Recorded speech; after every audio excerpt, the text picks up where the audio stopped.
Revelation 9. The fifth angel sounded his trumpet, and I saw a star that had fallen from the sky to the earth. The star was giving the key to the shaft of the abyss. When he opened the abyss, smoke rose from it like the smoke from a gigantic furnace. The sun and sky were darkened by the smoke from the abyss.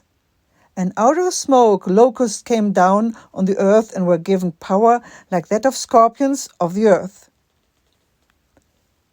They were told not to harm the grass of the earth or any plant or tree, but only those people who did not have the seal of God on their foreheads. They were not allowed to kill them, but only to torture them for 5 months, and the agony they suffered was like that of the sting of a scorpion when it strikes. During those days, people will seek death, but will not find it. They will long to die, but death will elude them.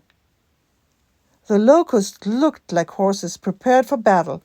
On their heads they wore something like crowns of gold, and their faces resembled human faces.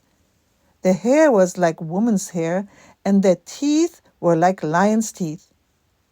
They had breastplates like breastplates of iron, and the sound of their wings was like the thundering of many horses and chariots rushing into battle. Their tails were stingers like scorpions, and in their tails they had power to torment people for 5 months. They had as king over them the angel of the abyss, whose name in Hebrew is Abaddon, and in Greek is Apollyon, that is, destroyer.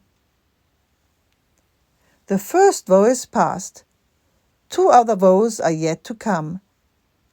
The sixth angel sounded his trumpet, and I heard a voice coming from the 4 horns of the golden altar that is before God. It said to the sixth angel who had the trumpet, "Release the 4 angels who are bound at the great river Euphrates." And the 4 angels who had been kept ready for this very hour, and day and month and year, were released to kill 1/3 of mankind. The number of the mounted troops was twice 10,000 times 10,000. I heard their number. The horses and riders I saw in my vision looked like this. Their breastplates were fiery red, dark blue, and yellow as sulfur. The heads of the horses resembled the heads of lions, and out of their mouths came fire, smoke, and sulfur.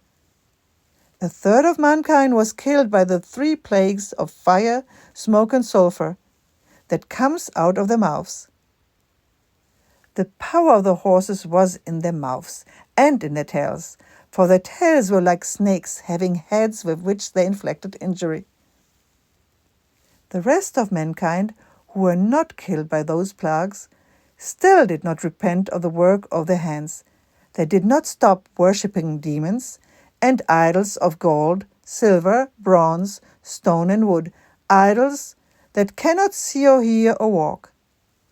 Nor did they repent of their murders, their magic arts, their sexual immorality, or their thefts.